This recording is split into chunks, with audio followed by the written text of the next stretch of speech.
এবং কালামুল্লাহ মাজিদে আল কোরআন আল কারিমে আল্লাহ তাআলা এই জিলহজের প্রথম 10 দিনের শপথ করেছেন।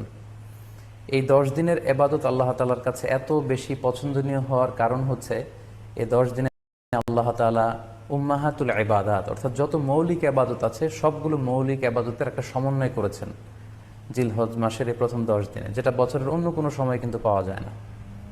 কারণ এই 10 দিনের ভেতরে সালাত আছে, নফল সিয়াম আছে, সাদাকা আছে, কুরবানি আছে, হজের প্রসঙ্গটা আছে, যেটা বছরের অন্য কখনো এরকম উম্মাহাতুল ইবাদত অর্থাৎ যত মৌলিক আবাদত আছে সব মৌলিক আবাদতের কম্বিনেশন সমন্বয় বছরের কোনো সময় কিন্তু আসলে হয় না, যেটা হয়ে থাকে জিলহজ মাসের প্রথম এই 10 দিনের ভেতর। এজন্য এই 10 দিনের ইবাদত আল্লাহ তাআলার কাছে অত্যন্ত বেশি প্রিয়।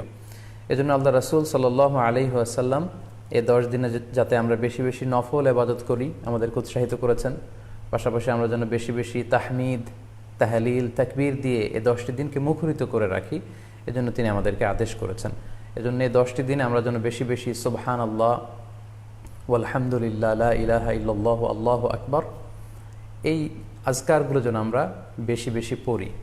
এবং আরাফাতের সিয়ামের ব্যাপারে আল্লাহ রাসূল সাল্লাল্লাহু আলাইহি ওয়াসাল্লাম আশা করেছেন যে 9 জিলহজের যে নফল সিয়ামটি অর্থাৎ আরাফার রোজা, এই আরাফার রোজা যে ব্যক্তি রাখবে আল্লাহ রাসূল সাল্লাল্লাহু আলাইহি ওয়াসাল্লাম বলেন যে আমি প্রত্যাশা করি এই সিয়ামের বদৌলতে বিগত একটি বছরের এবং সামনের একটি বছরের যত পাপ হবে এই পাপগুলোকে আল্লাহ তাআলা আমাদের জন্য ক্ষমা করে দিবেন।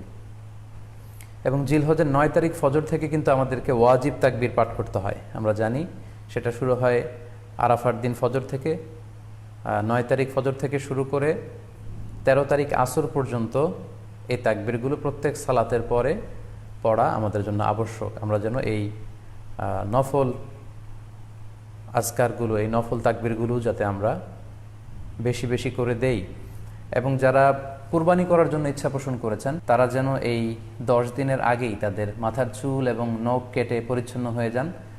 এবং জিলহজের এই 10 দিনে তারা যাতে মাথার চুল না কাটে এবং হাতের নখ না কাটে, এই মর্মে আল্লাহ রাসূল সাল্লাল্লাহু আলাইহি ওয়াসাল্লাম আমাদেরকে গাইডলাইন দিয়েছেন। সব মিলে আল্লাহ তাআলার কাছে এই 10টি দিনের ইবাদত খুবই প্রিয়। এমনকি হাদিসে এসেছে, যেটা আমরা বললাম, যে জেহাদের চাইতেও বেশি প্রিয়। এজন্য এই সুবর্ণ সুযোগটুকুন যেন আমরা কখনোই মিস না করি।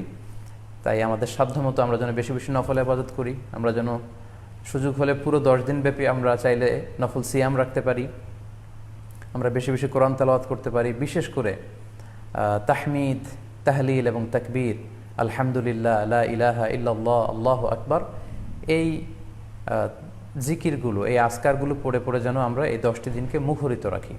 আল্লাহ তাআলা জিলহজ মাসের যে মাহাত্ম্য এবং বারাকা তিনি আমাদের জন্য দিয়েছেন, এগুলো যেন আমরা বেশি বেশি হাসিল করতে পারি। আমিন ইয়া রাব্বাল আলামিন।